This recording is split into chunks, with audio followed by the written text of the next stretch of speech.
तो वो आदि शक्ति जगत जननी है, जो सारे सृष्टि की रचयिता, वो गायत्री माता, और उस शक्ति के बिना कुछ भी संभव नहीं है। उसी शक्ति से ब्रह्मा जी सृष्टि की रचना करते हैं, उसी शक्ति से भगवान विष्णु सृष्टि का पालन पोषण करते हैं, और उन्हीं की शक्ति से भगवान शंकर सृष्टि पर प्रलय लाते हैं। उन्हीं की शक्ति से सूर्य प्रकाश देता है, उन्हीं की शक्ति से धरती अन्न देती है, उन्हीं की शक्ति से हम और आप सांस ले रहे हैं, अन्यथा हम लोग कुछ न कर पाते। और साथियों, कितनी सुंदर बात कि वो माँ न जाने कहां है, कोई उन्हें देख नहीं सकता, पर अगर उनकी कृपा ना होती तो क्या हमारा जीवन संभव हो पाता। और उन माँ गायत्री ने जब ये देखा कि ये दुनिया में आएंगे तो इन्हें प्रत्यक्ष सहायता की आवश्यकता पड़ेगी, तो फिर वही माँ गायत्री हमारे लिए हमारी जन्म देने वाली माँ के रूप में धरती पर आ जाती हैं, जिन्हें हम अपनी माँ कहते हैं। वही माँ गायत्री जब ये देखती हैं कि ये बच्चा बड़ा होगा तो इसको साथ में खेलने के लिए कोई सहायता करनी पड़ेगी, कोई सहयोगी चाहिए, तो फिर वही माँ गायत्री फिर से एक नन्ही सी गुड़िया का रूप बना करके हमारे जीवन में हमारी बहन का रूप धारण करके आ जाती हैं। जब वही माँ गायत्री ये देखती हैं कि अब ये युवा हो गया, इसे गृहस्थ धर्म में प्रवेश करना है, तो फिर वही माँ गायत्री अपनी शक्ति के अंश के रूप में हमारे जीवन में धर्म पत्नी का रूप धारण करके हमारे जीवन को सौभाग्य से भरने के लिए आ जाती हैं। और साथियों, जब हमारा जीवन तनाव से, जब हमारा जीवन चिंता से, जब हमारा जीवन व्यथित हो जाता है, तो फिर वही माँ गायत्री एक नन्ही सी गुड़िया बन करके, एक छोटी सी कन्या बन करके हमारे जीवन में आ जाती हैं और हमारे जीवन को स्नेह, दुलार, वात्सल्य से भर देती हैं, प्रेम से भर देती हैं। सोचो, कदम कदम पर माँ का सहारा है। कभी वो माँ माँ के रूप में है, कभी वही शक्ति बहन के रूप में, कभी वही शक्ति पत्नी के रूप में, कभी वही शक्ति पुत्री के रूप में हमारे जीवन को संवारने के लिए आ जाती है। इसलिए उस शक्ति को प्रसन्न करना है, उस शक्ति से रिश्ता जोड़ना है, तो वो रिश्ता गायत्री मंत्र से ही जुड़ेगा, गायत्री मंत्र से ही वो संबंध जुड़ेगा। इसलिए साथियों, इस सृष्टि का शुभारंभ नारी से हुआ है, इस सृष्टि का शुभारंभ नारी शक्ति से हुआ है। क्यों? क्योंकि जगत जननी माँ गायत्री स्वयं स्त्री रूप धारण करके अपने बच्चों का कल्याण करती हैं। उनको ऋषि मुनियों ने स्त्री के रूप में देखा है, शक्ति के रूप में देखा है। परमात्मा को भी शक्ति के रूप में पूजा जाता है। धरती पर भी सबसे पहली पूजा अगर किसी की होती है तो वो किसकी होती है? जननी जन्मभूमिश्च, जननी जन्मभूमिश्च। धरती को भी माँ के रूप में देखा, नारी के रूप में देखा, स्त्री के रूप में देखा, जननी की पूजा होती है। भगवान की भी हम लोग पूजा करते हैं तो सबसे पहले स्त्री के रूप में, त्वमेव माता च पिता त्वमेव, पहले माँ के रूप में उसको पुकारा गया है। वो स्त्री के रूप में ही हमारा कल्याण करता है, ये जान लीजिए। इसलिए साथियों, जीवन में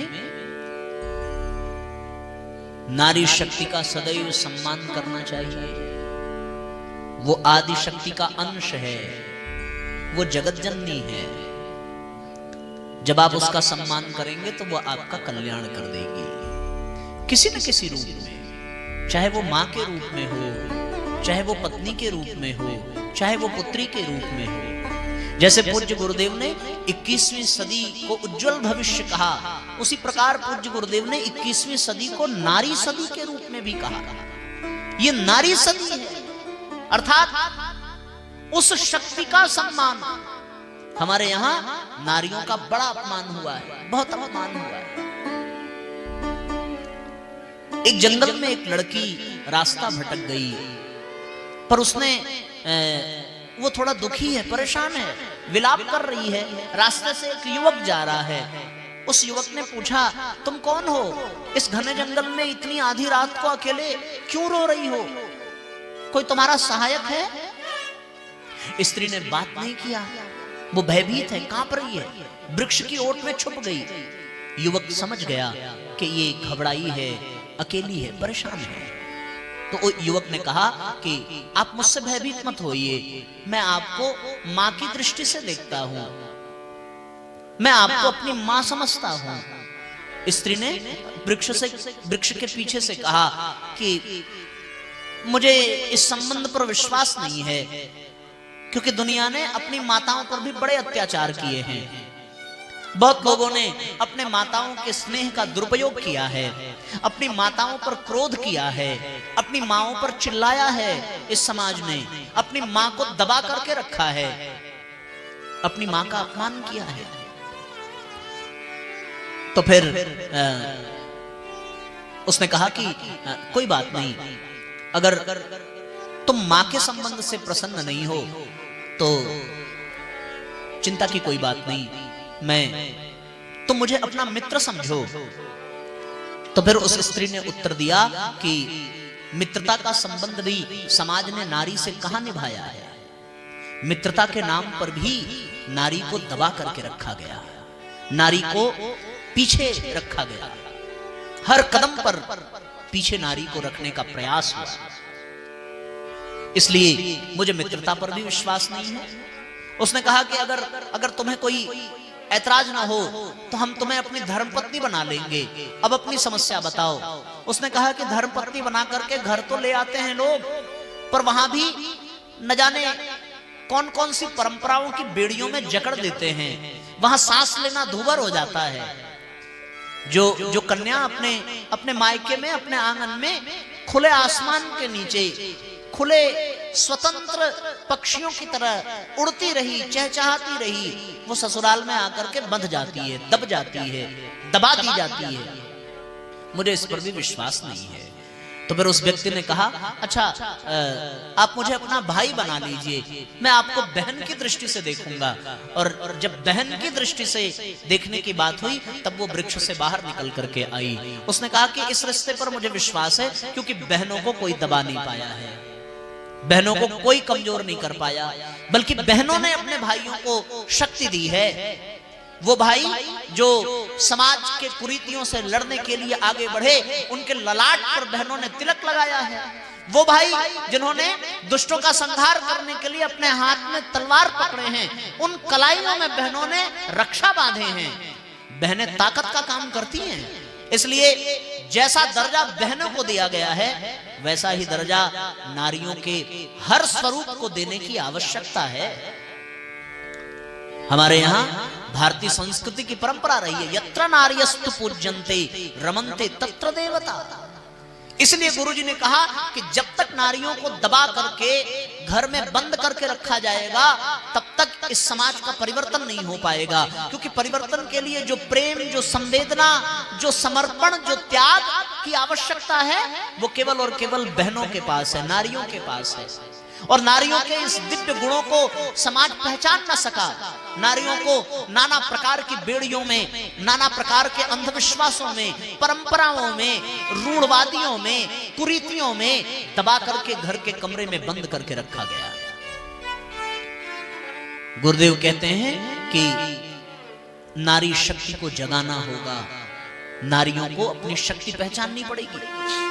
नारियां अपनी शक्ति पहचाने, वो आदि शक्ति का अंश हैं, वो मां गायत्री का अंश हैं। वो जिस भी रूप में हैं, चाहे वो पत्नी के रूप में, चाहे माता के रूप में, चाहे स्त्री के रूप में, चाहे बहन के रूप में, वो आदि शक्ति का अंश हैं। उन्होंने जब चाहा, जैसे चाहा वैसे समाज की रचना की है। क्यों? क्योंकि उनमें गायत्री का अंश है। वो आवश्यकता पड़ने पर दुष्टों का संहार करने के लिए दुर्गा भी बन जाती हैं। वो आवश्यकता पड़ने पर बच्चों का मार्गदर्शन करने के लिए सरस्वती भी बन जाती हैं। वो आवश्यकता पड़ने पर पति का सहयोग करने के लिए लक्ष्मी भी बन जाती हैं। उनमें बड़ी कला है, बड़ा कौशल है। ऐसे एक नहीं अनेकों उदाहरण हैं। रानी मदालसा, उनके जितने भी पुत्र हुए वो अपने पुत्रों को लोरी में वेदांत के सूत्र गा करके सुनाती थी। शुद्धोसी बुद्धोसी निरंजनोसी संसार माया परिवर्तनोसी, ऐसे ऐसे वेद मंत्रों का सूत्र लोरियों में सुनाया तो उनके बच्चे ब्रह्मज्ञानी बनकर के निकले। उनके पति आए और पति आकर के कहते हैं कि देवी, सारे पुत्र ब्रह्मज्ञानी बन जाएंगे तो हमारे राज्य को कौन संभालेगा? रानी मदालसा ने कहा कि महाराज, आपका जो अगला पुत्र होगा वो क्षत्रिय होगा, उसे मैं सर्वश्रेष्ठ योद्धा बनाऊंगी, उसे सर्वश्रेष्ठ राजा बनाऊंगी। और जब मदालसा के गर्भ में एक पुत्र आया तो फिर रानी मदालसा घोड़े की सवारी करना सीखती हैं, तलवार चलाना सीखती हैं, बड़े बड़े युद्ध की रणनीतियों का अध्ययन करती हैं, बड़े बड़े योद्धाओं की जीवनी पढ़ती हैं, और ये सारे संस्कार गर्भ में पलने वाले उस बच्चे को दिया। और जब वो बच्चा इस धरती पर जन्म लेकर के आया तो वो राजकुमार अलर्क के रूप में प्रसिद्ध हुआ। उससे बड़ा योद्धा, उससे बड़ा राजा इस धरती पर नहीं हुआ। स्त्री में वो क्षमता है कि वो किसी पुरुष का निर्माण कर दे, वो जैसा चाहे वैसा पुरुष को बना सकती है। सुभद्रा में वो क्षमता थी कि सुभद्रा ने अभिमन्यु को जन्म दिया, जैसे चक्रव्यूह के वेधन की विद्या प्राप्त थी। वो स्त्री मां बन करके अपने बच्चे का भाग्य लिख देती है, बच्चे का भविष्य गढ़ देती है। याद करिए वो घटना इसी धरती की कि कोई अपनी विमाता से अपमानित होकर के बच्चा 5 वर्ष का आया और अपने माँ के सामने रोने लगा कि माँ, मुझे छोटी माँ ने अपने पिता के गोद से हाथ पकड़ करके जमीन पर गिरा दिया और कहा कि अगर तुझे अगर राजा की गोद चाहिए, तुझे अगर पिता की गोद चाहिए तो मेरे गर्भ से जन्म लेकर के आने की आवश्यकता है। उस माँ ने सोचा कि अगर आज मैंने अपने बच्चे के मन में छोटी माता के विरुद्ध कोई दुर्भाव बढ़ा दिया तो फिर इसका मन मलिन हो जाएगा, इसका भविष्य कलुषित हो जाएगा, इसलिए इसे सही दिशा देनी चाहिए। और धन्य है वो माँ जिसने छोटी माता की बुराई को सुना ही नहीं, समझा ही नहीं। उन्होंने तुरंत कहा कि तुम्हारी छोटी माता सत्य कहती हैं, तुम्हें इस पिता की गोद में बैठना ही नहीं चाहिए। क्यों? क्योंकि ये पिता तो क्षण भर के पिता हैं। वो पिता जो सदा सदा के लिए पिता है, उसकी गोद में तुम्हें जाना चाहिए। तुम्हारे पूर्वजों ने यही किया है। तुम्हारे पिता के पिता महाराज मनु उसी परम पिता की गोद में गए। तुम्हारे परदादा स्वयं महाराज मनु के पिता ब्रह्मा जी उसी परम पिता की गोद में गए। सो बेटा ध्रुव, तुझे भी उसी परम पिता की गोद में जाना चाहिए। ऐसा मार्गदर्शन करने वाली वो नारी ही थी, वो गायत्री की चेतना ही थी। वो कौन थी? वो माता सुनीति थी, जिन्होंने अपने बच्चे को ऐसा मार्गदर्शन किया। जब नारियों में ऐसा भाव आ जाएगा अपने बच्चों के भविष्य के निर्माण का, तो साथियों नारी शक्ति जग जाएगी, जागृत हो जाएगी नारी शक्ति। नारियों की शक्ति अपार है, अपार है। पत्नी के रूप में उसी नारी का चरित्र हमने रामायण काल में भी देखा है। वो राजा की पुत्री, राजा की पुत्रवधू, भगवान राम की पत्नी पर जब देखा कि पति वन जा रहा है तो उसने सारी सुख सुविधाएं छोड़ दी। उसे भयभीत किया गया, स्पष्ट कहा गया कि वन में बड़े जंगली पशु होंगे, पक्षियां होंगे, वो उनसे भय होगा। वो मुस्कुरा करके कहने लगी, जहां मेरे राम हैं, जहां मेरे नाथ हैं, वही मेरी अयोध्या है। जहां मेरे स्वामी धनुष बाण लेकर के खड़े हों, वहां मुझे कोई चोंच तक नहीं मार सकता। फिर मुझ पर आक्रमण कैसे कोई कर सकता है? किसी ने कहा कि नंगे पांव चलने पड़ेंगे, कांटे चुभेंगे। उसने कहा पति के पथ पर चलने में अगर कांटे भी चुभें तो फिर वो कांटे भी मेरे लिए फूलों के समान हैं। ऐसी नारी शक्ति हमारे देश की शोभा को बढ़ाने वाली। भारत ऐसे ही भारत नहीं था, भारत इन नारियों की वजह से था। मेवाड़ के एक राजा थे महाराज रतन सिंह।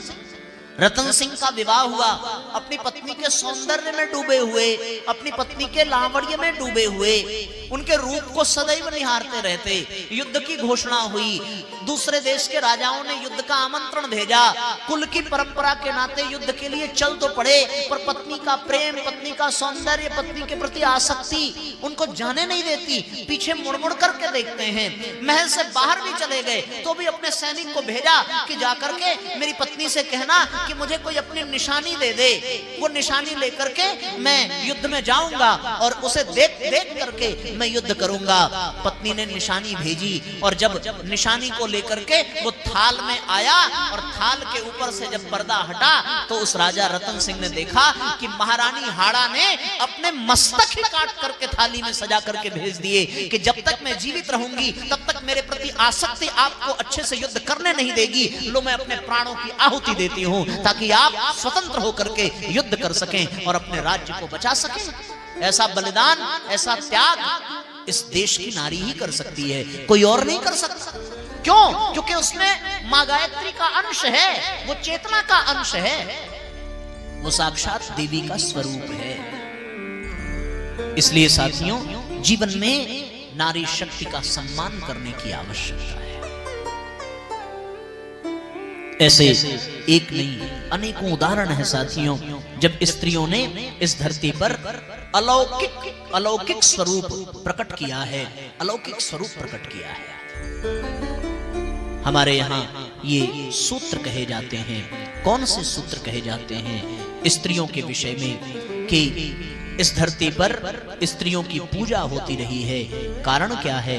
कारण एक ही है कि जितनी भी विद्याएं हैं, जितनी भी शक्ति है, वो केवल और केवल या देवी सर्वभूतेषु मातृरूपेण संस्थिता नमस्तस्यै नमस्तस्यै नमस्तस्यै नमो नमः।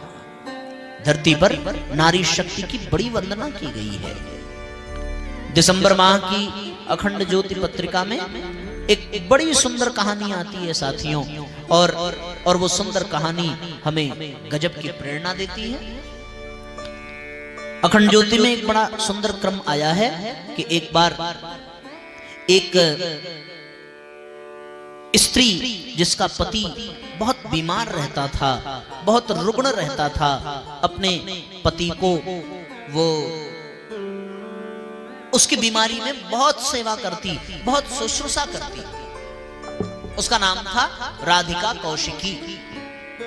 बड़ी प्रसिद्ध कहानी है, शास्त्रों में लिखा हुआ है।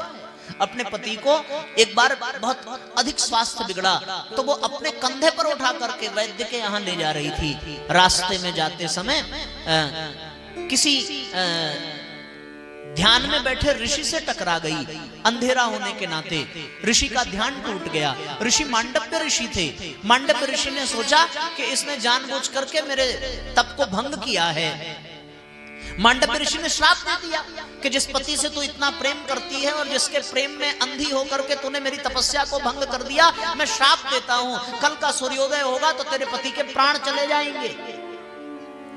उसने बड़ी क्षमा याचना की, भगवान मैंने जानबूझ करके नहीं किया, मैं तो अपने पति की सती हूँ, मैं तो अपने पति की सेवा में निरंतर लगी रहती हूँ, मैंने ध्यान नहीं दिया कि आप मार्ग में हैं, अंधेरे के कारण दिखाई नहीं पड़ा, इसमें मेरे पति का कोई दोष नहीं है, आप उनके प्राण न लीजिए, आप चाहें तो मेरे प्राण ले लीजिए। पर ऋषि ने कहा कि मेरे श्राप तो निकल गया, अब मैं अपने श्राप को वापस नहीं ले सकता। तो गजब का उसका सतीत्व, गजब की उसकी शक्ति।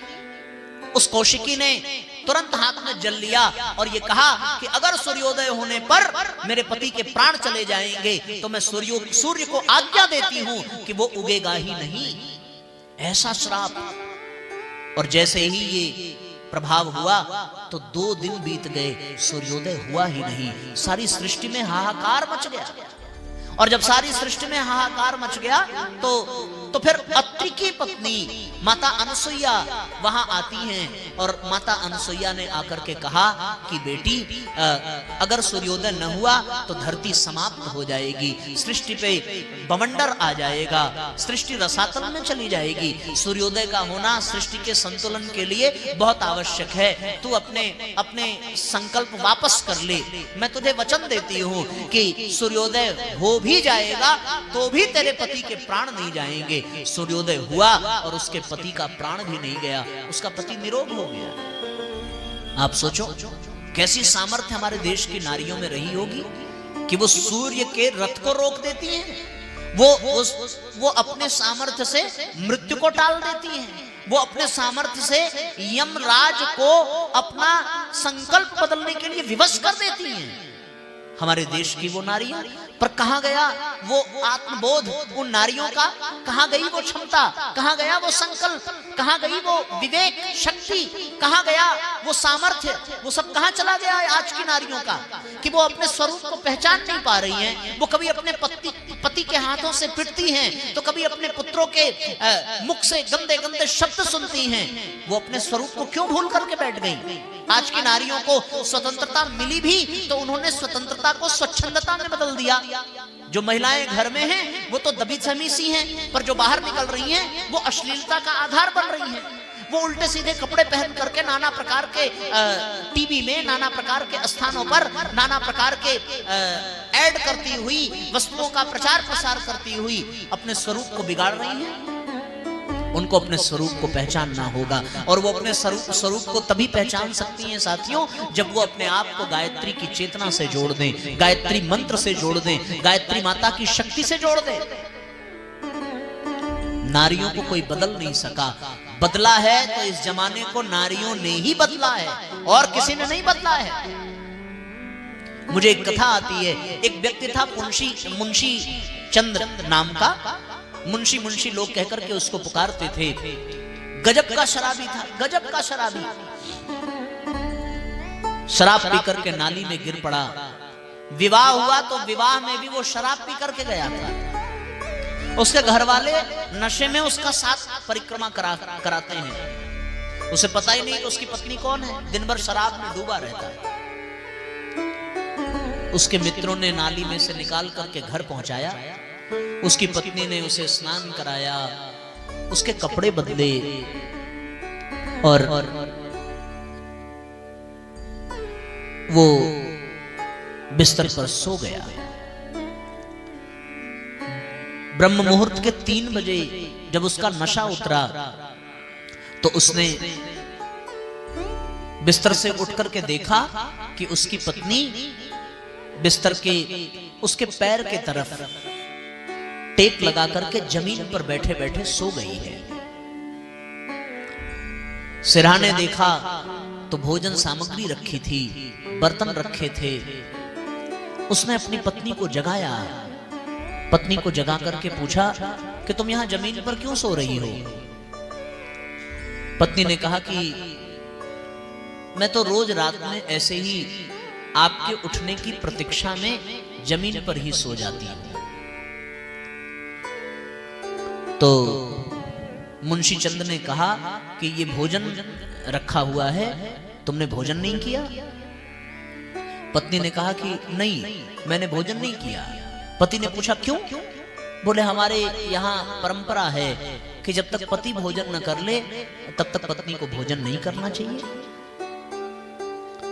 तो मुंशी चंद ने कहा कि मैं तो रोज शराब पी करके आता हूं, मैं तो रात में कभी भोजन नहीं करता। तो पत्नी ने कहा कि जिस दिन से मेरी शादी हुई है उस दिन से आज तक मैंने भी रात में भोजन नहीं किया है।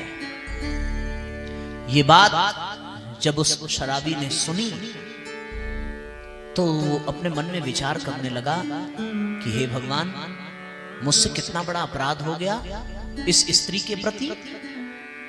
ये अपने मायके में कितनी खुश थी, कितनी प्रसन्न थी। मेरा घर संवारने के लिए ये अपने सुख, अपने सुविधाओं का त्याग करके यहां तक आ गई। अपने माँ बाप को छोड़ दिया, अपने भाई बंधुओं को छोड़ दिया, अपने गोत्र, अपने नाम को छोड़ दिया, और यहां आ गई। और मेरे कारण इतने दिनों तक ये रात में सोती नहीं है चैन से, ये रात में भोजन नहीं कर पाई। मेरी वजह से मुझे जीने का कोई अधिकार नहीं है। उसने चाकू पड़ा था, चाकू उठाया, मैं खुद को मार डालूंगा, ये कह करके रोने लगा। पत्नी ने पांव पकड़ लिए, पांव पकड़ करके रोते हुए कहने लगी कि आपको मैं शराब पीने से कभी मना नहीं करूंगी। मैं किसी शराबी की पत्नी हूं, ये सुन लेना मुझे बर्दाश्त है, पर मैं विधवा की पत्नी नहीं होना चाहती, मैं विधवा होकर के नहीं जीना चाहती। ये कह करके वो रोने लगी। और जब उसका रुदन सुना तो फिर वो शराबी उसके चरणों में गिर पड़ा कि तुम कितनी महान हो, तुम कितनी महान हो कि तुम इतना बड़ा त्याग कर रही हो, और उस त्याग पर वो रीझ गया। उसने कसम खा ली, संकल्प ले लिया कि मैं आज से तुम्हें वचन देता हूं कि मैं आज से कभी शराब को हाथ नहीं लगाऊंगा। और फिर वही मुंशी चंद आगे चल करके स्वामी श्रद्धानंद के रूप में विख्यात हुए, जिन्होंने गुरुकुल कांगड़ी की स्थापना की। श्रद्धानंद को श्रद्धानंद बनाने वाली अगर कोई थी तो वो कौन थी? उनकी अपनी पत्नी थी। वो जीवन भर कहते थे कि मेरे जीवन में कोई और मेरा गुरु नहीं है, मेरी पत्नी ही मेरी गुरु है। कुछ ऐसी ही घटना एक रामबोला नाम के जीवन में भी दिखाई पड़ती है। उस रामबोला को माता रत्नावली ने गोस्वामी तुलसीदास बना दिया, केवल और केवल अपने त्याग, अपने समर्पण के नाते। इसलिए साथियों, जैसा समर्पण, जैसा त्याग, जैसा सामर्थ्य, जैसी शक्ति नारियों में है वो किसी में नहीं है। पर नारियां अपनी शक्ति, अपनी सामर्थ्य को भुला करके बैठी हैं। और कारण क्या है? कारण केवल और केवल इतना सा है कि वो गायत्री मंत्र से दूर हो गई। किसी ने षड्यंत्र कर दिया कि महिलाओं को गायत्री मंत्र से दूर कर दिया जाए, गायत्री साधना से दूर कर दिया जाए। और इस षड्यंत्र का ऐसा प्रभाव हुआ कि हमारे देश की नारी शक्ति ही बेकार सी हो गई, सुसुप्तावस्था में चली गई। आज नारियों को जगाना है तो गायत्री साधना से नारियों को जोड़ना होगा, नारी शक्ति को जगाना है और अपने भारत देश को फिर से जगत गुरु बनाना है। तो फिर माताओं, आपको गायत्री माता का आंचल पकड़ना होगा, अपने भीतर गायत्री शक्ति को धारण करना होगा। और अगर आप जग गई तो फिर से आपके घर में लवकुश खेलने लगेंगे, फिर से आपके घर में राम लक्ष्मण बार बार जन्म लेने लगेंगे, फिर से आपके घर में, आपके आंगन में गोस्वामी तुलसीदास जन्म लेने लगेंगे। इस संसार को रचने की सामर्थ्य केवल और केवल नारी शक्ति में ही है। नारी शक्ति के विषय में कभी हमने दो पंक्तियां लिखी थी कि खुद भूखा रहकर इस जग की क्षुधा मिटाती नारी है, तप्त हृदय में प्रेम सुधा की धार बहाती नारी है, अनगढ़ शिशु को गढ़कर ध्रुव प्रहलाद बनाती नारी है, नर ही नहीं नारायण को भी, नर ही नहीं नारायण की भी मां कहलाती नारी है। नारी अगर अपनी शक्ति को पहचान ले तो वो कृष्ण की भी मां बन जाती हैं, वो परब्रह्म परमात्मा को भी अपनी गोद में धारण कर लेती है। इसलिए साथियों, अपने आप को जगाना होगा और इस जग को संवारना होगा। बहुत प्यारी पंक्ति लिखी है, करना है जग का सुधार मेरी बहना, गढ़ना है नया संसार। करना है जग का सुधार मेरी बहना, करना है जग का सुधार मेरी बहना, गढ़ना है नया संसार। संसार मेरी बहना, गढ़ना है नया संसार। संसार मेरी बहना, गढ़ना है नया संसार। दोनों हाथ ऊपर उठा करके एक साथ तालियां बजाइए।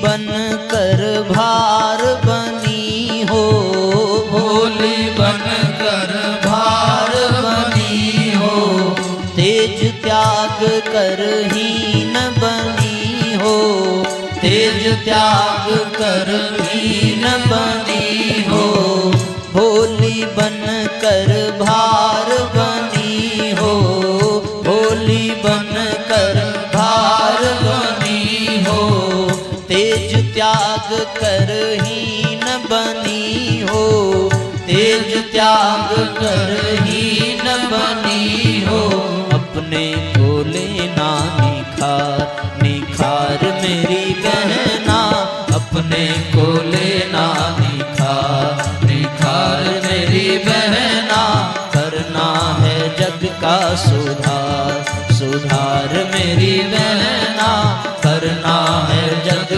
सुधार।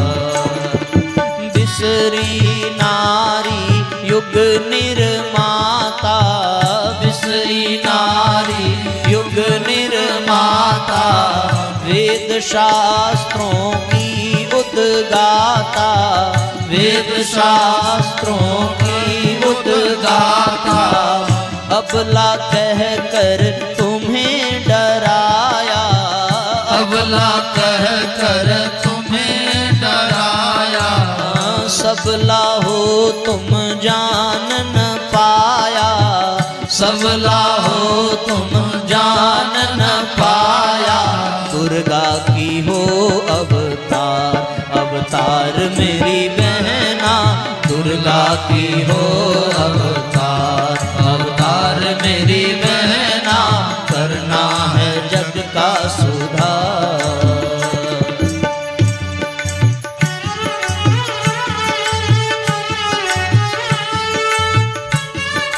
दोनों हाथ ऊपर उठा करके एक साथ तालियां बजाइए।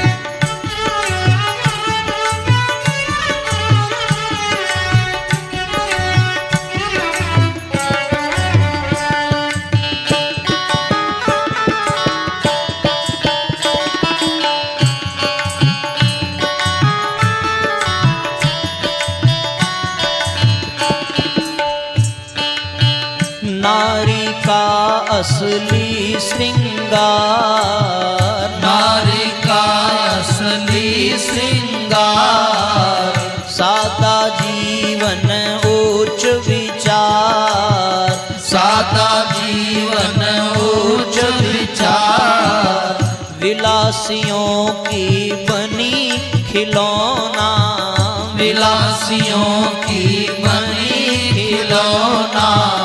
जीर्ण शीर्ण और रूप घिनौना, जीर्ण शीर्ण और रूप घिनौना। अपने को लेना उबार, उबार मेरी बहना, अपने को लेना उबार, उबार मेरी बहना। अपने को लेना उबार, उबार मेरी बहना। करना है जग का सुधार।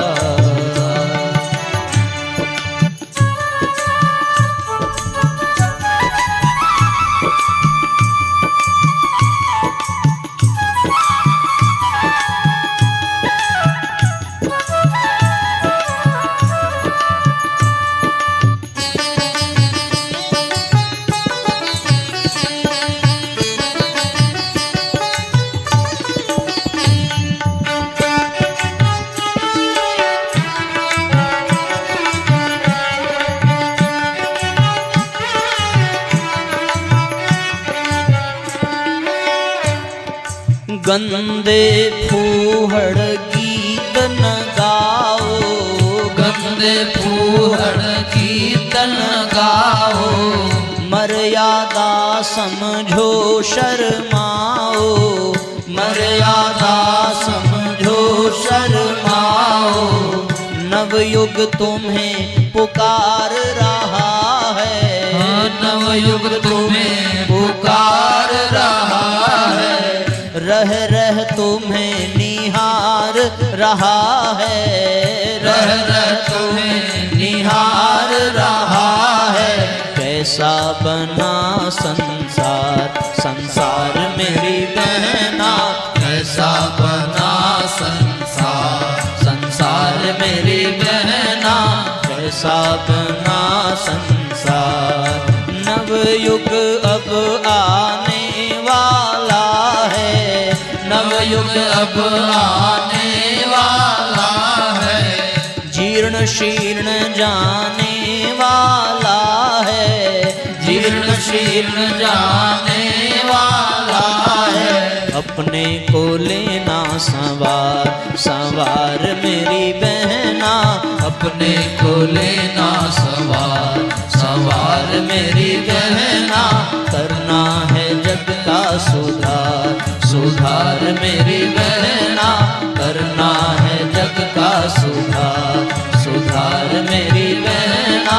गढ़ना है नया संसार।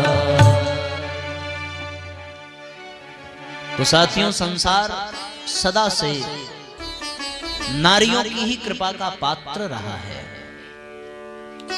एक सच्ची घटना याद आती है।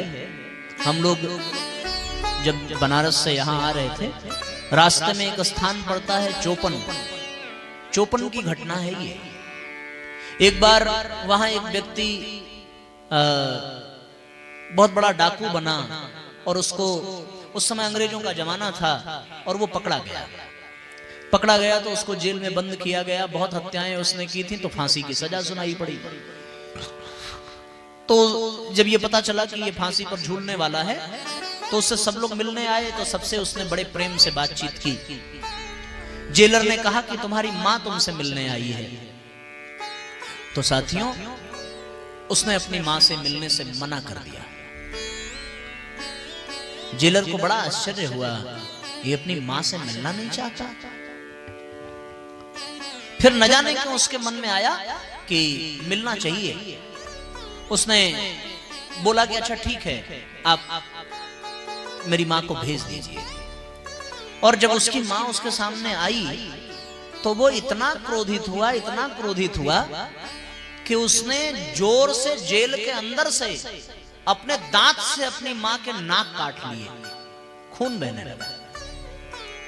पुलिस वाले उसको पकड़ करके पीटने लगे। ये इसी लायक है, ये फांसी के फंदे पर ही चूमने लायक है, ये जंगली हो गया है। बताओ भला, अपनी मां के साथ ऐसा कोई व्यवहार करता है। शांत हुआ तो जेलर ने पूछा कि तुमने ऐसा क्यों किया। उसने कहा कि आज मैं फांसी के फंदे पर चढ़ रहा हूं तो केवल अपनी मां की वजह से। पूछा क्यों? बोले जिस दिन मैं अपने पड़ोसी के यहां से पहली बार चोरी करके आया था, अगर उस दिन मेरी मां ने मुझे डांट दिया होता, मुझे फटकार दिया होता, मुझे मार दिया होता तो मैं कभी चोरी न करता और आज मैं डकैत न बनता, आज मैं फांसी के फंदे पर न चढ़ता। माताओं, एक बात जान लीजिए, अगर आज इस संसार में कोई भ्रष्टाचारी है, कोई आतंकवादी है, तो इसमें बहुत बड़ा हाथ उसकी मां का है। ये कहना कोई अतिशयोक्ति नहीं होगी। मां बाप अगर अपना सही कर्तव्य निभावे तो बच्चे कभी गलत रास्ते पर नहीं जा सकते। और उनमें भी माताओं का बहुत बड़ा योगदान है, बहुत बड़ी भूमिका है। हम अपने बच्चों की छोटी छोटी गलतियों को मोह के कारण, ममता के कारण क्षमा कर देते हैं। वही गलतियां आगे चल करके कितनी बड़ी बन जाती हैं और वो समाज के लिए अभिशाप बन जाता है। इसलिए अपने आप को कठोर बनाइए और अपने बच्चों का सही मार्गदर्शन करिए। उनकी कोई गलती दिखे तो उन्हें दंड दीजिए, उन्हें समझाइए, उनकी गलतियों को दूर करिए। ये निर्माण करने का अधिकार केवल मां के ही पास था और जब तक माताओं ने यह भूमिका निभाई तब तक इस धरती पर साधु, संत, सन्यासी, त्यागी, तपस्वी जन्म लेते रहे। और जब माताओं ने अपनी भूमिका भुला दी तो फिर इस धरती पर साथियों आतंकवादी, भ्रष्टाचारी, कामचोर, हरामखोर, भ्रष्टाचारी यही लोग पैदा होने लगे। इनको जन्म किसने दिया? किसी मां ने ही जन्म दिया है। इसलिए माताओं, अपने उत्तरदायित्व, अपने कर्तव्य को समझिए। पर यह होगा कब? ये तब होगा जब आप गायत्री की चेतना से जुड़ेंगे, जब आप गायत्री मंत्र से जुड़ेंगे, गायत्री की साधना से जुड़ेंगे। जितनी माताएं बैठी हैं उन सबको संकल्प करना चाहिए कि वो रोज कम से कम 10 मिनट गायत्री मंत्र का जप करेंगी और सूर्य भगवान को रोज अर्घ्य प्रदान करेंगी। अगर ये संकल्प आप लेकर के जाइए तो ही आपके बच्चे आपके घर में संस्कारी बनेंगे। गायत्री की चेतना से आपको जुड़ना होगा, यज्ञ की संस्कृति से आपको जुड़ना होगा। इसके लिए आपको परम पूज्य गुरुदेव से दीक्षा लेनी होगी, क्योंकि दीक्षा लेकर के जब गायत्री मंत्र का जप किया जाता है तब साथियों गायत्री मंत्र का प्रभाव जीवन में उतरने लगता है। हमारे माँ बाप ने लखनऊ अश्वमेध में परम वंदनीय माता जी से गायत्री मंत्र की दीक्षा ली थी और गायत्री मंत्र की दीक्षा लेकर के वो प्रतिदिन गायत्री मंत्र का जप किया करते थे और सप्ताह में हर रविवार को हमारे यहाँ यज्ञ होता था। तब आज हम आपके सामने गुरुदेव का विचार पहुंचाने की योग्यता थोड़ी बहुत पा सके हैं, अन्यथा हम भी किसी काम के न रहते। वो होंगे माँ बाप जो अपने बच्चों को बहुत लाड प्यार सुख सुविधा से पालते होंगे, पर धन्य है हमारे माता पिता। और मैं भगवान से प्रार्थना करता हूँ कि इस धरती पर ऐसे ही माँ बाप सबको मिले। हमारे यहाँ नियम था कि जब तक हम सवेरे एक माला गायत्री मंत्र का जप नहीं करते थे तब तक हमें सुबह का नाश्ता नहीं मिलता था, और शाम को जब तक हम अखंड ज्योति की कहानी नहीं पढ़ते थे तब तक हमें रात का भोजन नहीं मिलता था। हमें आज भी याद है हमारे बिस्तर के नीचे अमरूद का डंडा तोड़ करके रखा गया था कि अगर हम 4 बजे न जगे तो वो हमारे पैर पर डंडा बरसने लगता था। ये नियम था। मन में तो आता था कि ये हमारे माँ बाप हैं ही नहीं, इतना कष्ट होता था कि ये कैसा व्यवहार करते हैं। लेकिन साथियों, आज मुझे अपना वो दिन याद करके बहुत प्रसन्नता होती है कि उन दिनों भले ही ये प्रताड़ना लगती थी, पर साथियों मैंने इंडस्ट्रियल केमिस्ट्री से मास्टर डिग्री प्राप्त की है, एमएससी कर लिया, पर जब ट्रेन से गिरे और ट्रेन से गिरने के बाद दोनों पैर कट गए तो गणित का कोई फॉर्मूला काम नहीं आया, इंग्लिश का कोई ग्रामेटिकल पोर्शन काम में नहीं आया, केमिस्ट्री का कोई रिएक्शन काम में नहीं आया। अगर आया तो केवल और केवल गायत्री मंत्र का संबल, अगर काम आया तो परम पूज्य गुरुदेव के विचार, अगर काम आया तो स्वाध्याय की प्रक्रिया, और अगर आज मेरे जीवन में कोई काम आया तो मेरे माता पिता की वो डांट जिसके बदौलत मुझे गायत्री मंत्र और स्वाध्याय से जुड़ने का सौभाग्य मिला। इसलिए अगर माताओं आप भी चाहते हैं कि आप अपने बच्चों को संस्कारी बना सकें, अपने परिवार को शांति और संस्कारित वातावरण दे सकें, तो आपको भी अपने घर में गायत्री मंत्र से जुड़ना होगा, यज्ञ से जुड़ना होगा। आपको भी अपने घर को परम पूज्य गुरुदेव के विचारों से, गुरुदेव के साहित्य से जोड़ना होगा। इसके सिवा दूसरा कोई विकल्प नहीं है। ये काम चाहे आप आज अपना लें, चाहे 10 साल बाद अपना लें, इसके सिवा दूसरी कोई पद्धति नहीं है। कोई टोना, कोई टोटका, कोई गंडा, कोई ताबीज, कोई वास्तु दोष, कुछ भी काम नहीं आने वाला। अगर आप अपने बच्चों को संस्कारवान बनाना चाहते हैं, अपने परिवार में सुख शांति चाहते हैं, तो अपने घर के आंगन में गायत्री मंत्र का जप प्रारंभ कर दीजिए, अपने रसोई में बलिवैश्य यज्ञ प्रारंभ कर दीजिए, और अपने कमरे में परम पूज्य गुरुदेव के साहित्य का स्वाध्याय प्रारंभ कर दीजिए। हम तो ये नहीं कह सकते कि हमने कभी स्वर्ग देखा है, पर हम ये दावे के साथ कह सकते हैं, जिस घर के आंगन में गुरुदेव के विचार गूंजने लगेंगे, जिस घर के आंगन में गायत्री मंत्र गूंजने लगेगा, जिस घर में यज्ञ की धूम उठने लगेगी, वो घर इस धरती का स्वर्ग बन जाएगा। स्वर्ग में कहीं जाने की जरूरत नहीं है, स्वर्ग खुद इस धरती पर आपके आंगन में आ जाएगा। और जहां स्वर्ग होता है वही देवता निवास करते हैं। फिर देवताओं को पूजने के लिए आपको मंदिर में जाने की जरूरत नहीं पड़ेगी। मंदिर से देवता भाग करके आपके घर में आकर के छुप जाएंगे। ये बात मैं पूर्ण विश्वास के साथ कह सकता हूं, ये जान लीजिए। फिर आपके पति ही देवता बन जाएंगे, आपके घर की महिलाएं ही देवियां बन जाएंगी, आपके बच्चे ही राजकुमार बन जाएंगे, वो सब देवदूत बन जाएंगे। अगर आपने गायत्री माता का आंचल पकड़ लिया, आपने यज्ञ भगवान का मार्ग अपना लिया, आपने गुरुदेव के विचारों को आत्मसात कर लिया। और इसके लिए साथियों आपको केवल 3 काम करना पड़ेगा। अब ध्यान से सुन लेना, 4 दिन की कथा का आपको निचोड़ देने जा रहा हूं। अगर आपने 3 काम कर लिए तो फिर आपको दोबारा किसी कथा में बैठने की आवश्यकता नहीं पड़ेगी। और पहला काम है गायत्री मंत्र का प्रतिदिन 10 मिनट का जप, और प्रतिदिन गुरुजी के साहित्य का स्वाध्याय, और तीसरा काम है अपने रसोई घर में बलिवैश्य यज्ञ। केवल ये 3 काम करना